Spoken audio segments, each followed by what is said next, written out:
નમસ્તે મિત્રો। તો આજે આપણે ભગવાન બુદ્ધ દ્વારા આપેલ એક ઉપદેશની વાત કરીશું કે માનવનો સ્વભાવ કેવો હોવો જોઈએ। તો તમે આ વિડીયોને અંત સુધી જરૂરથી જોજો। તો આવીએ જાણીએ સફળતાના સિદ્ધાંતોમાં માનવ સ્વભાવ કેવી રીતે કામ કરે છે। લોકોને પોતાની જાતને આર્થિક સમૃદ્ધિથી બહુ બાધ્ય થઈ જવા ન દેવું જોઈએ।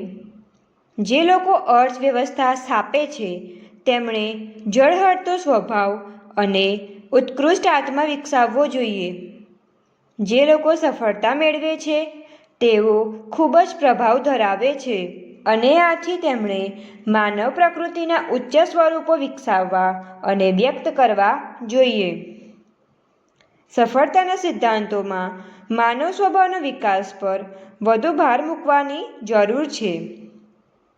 લોકોને પોતાની જાતને વ્યવસ્થાપન કુને અથવા આર્થિક સમૃદ્ધિથી બહુ બાધ્ય થઈ ન જવા દેવું જોઈએ। જો લોકો અર્થવ્યવસ્થા સ્થાપે છે તેમને જળહળતો સ્વભાવ અને ઉત્કૃષ્ટ આત્મા વિકસાવવો જોઈએ। જે લોકો સફળતા મેળવે છે તેઓ ખૂબ જ પ્રભાવ ધરાવે છે આથી તેમણે માનવ પ્રકૃતિના ઊંચા સ્વરૂપો વિકસાવવા અને વ્યક્ત કરવા જોઈએ। માણસે પોતાનો સ્વભાવ વિકસાવવા વિશે શું કરવું જોઈએ? મેં વારંવાર કહ્યું છે કે વ્યક્તિએ કેવી રીતે તેના કામમાં વ્યસ્ત રહેવું જોઈએ। સફળતાનો સિદ્ધાંત એ માત્ર તમારી કામની આવડત સુધારવા વિશે જ નથી। ક્ષમતાને સફળતા પ્રાપ્ત કરવામાં માત્ર એક તત્વ છે। તે માનવ સ્વભાવનો એક ભાગ છે પરંતુ તે જ બધું નથી। ક્ષમતા એક વ્યક્તિની કાર્યક્ષમતા અથવા આવડતનો નિર્દેશ કરે છે। આમ ક્ષમતાવાળા લોકોની કોઈક પ્રકારની સફળતા મેળવવાની ઉચ્ચ શક્યતા છે।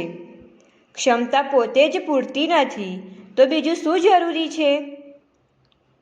હું એ ધ્યાન પર લેવા ઈચ્છીશ। જો લોકોના મનમાં માત્ર ક્ષમતા ઘર કરી જાય તો એવી શક્યતા છે કે તેઓ 3 અવનીતિઓ વિકસાવશે। પહેલું, તેઓ બીજા સાથે સારી રીતે કામ કરી શકશે નહીં।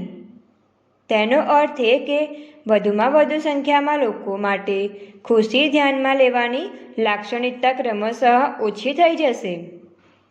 તેમણે પોતે આગળ વધવું તે તેમની મુખ્ય ચિંતા બની જશે। તેમના પોતાનું આગળ વધવું તે તેમની મુખ્ય ચિંતા બની જશે। પરિણામ સ્વરૂપે તેઓ તેમની સાથે સંબંધમાં છે તે બીજા લોકોને નીચા ગણશે અને તેમની પોતાની ખુશીને વધારે મહાન ગણશે। પરિણામે આવું અસહકારભર્યું વલણ વિકસી શકે છે। બીજી અવનતિ એ છે કે વ્યક્તિની ક્ષમતા તેની સફળતાના માર્ગમાં આડી આવી શકે છે। આજે યુનાઇટેડ સ્ટેટ્સમાં લોકોને બિઝનેસ સ્કૂલમાંથી નીકળેલા તાજા સ્નાતકોને વ્યવસ્થાપનના હોદ્દાઓ પર મૂકવાની મર્યાદાઓનો ખ્યાલ આવવા લાગ્યો છે। ઉદાહરણ તરીકે, હાર્વર્ડ યુનિવર્સિટીમાંથી બહાર પડેલા યુવાન MBAને એક કોર્પોરેશનમાં ઉપપ્રમુખના હોદ્દા પર જોવા તે યુનાઇટેડ સ્ટેટ્સમાં સર્વસાધારણ થઈ પડ્યું હતું। અહીં તેઓ તેમની હાર્વર્ડના વ્યાપાર સિદ્ધાંતોનો ઉપયોગ કે પ્રચાર કરતા। તેમની કારકિર્દીની શરૂઆતમાં જ વ્યવસ્થાપન હોદ્દો મળવો તે વખત શિખર પર પહોંચવાનો શ્રેષ્ઠ માર્ગ ગણાતો, પરંતુ તાજેતરમાં આ વિચારો બદલાઈ રહ્યા છે।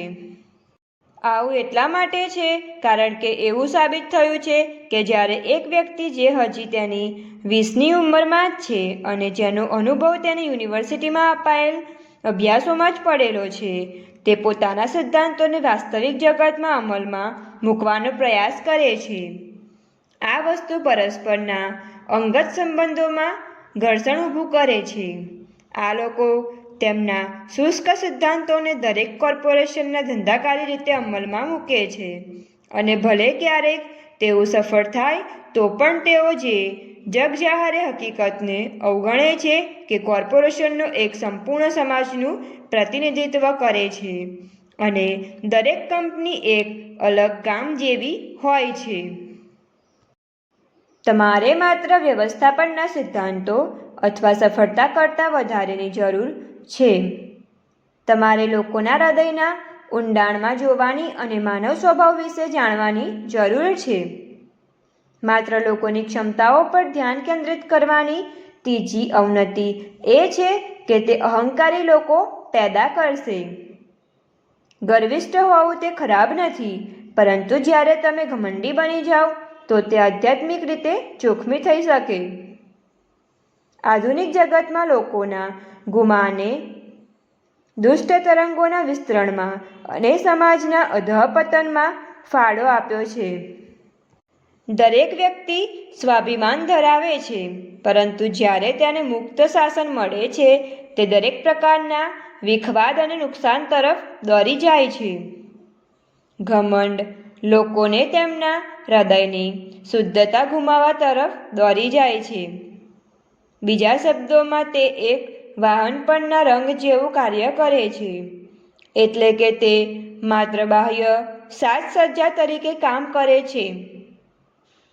આપણને એવા લોકોની જરૂર છે જેઓ સક્ષમ હોય, સાથે સાથે જ તેમની પાસે ઉદારચિત્ત હૃદય હોય, જેમનું હૃદય બીજાને શાંત કરવા જેટલું વિશાળ છે અને તેમની ભૂખ તરસ સંતોષવા માટે જેમનામાં રણદ્વીપની શક્તિ છે.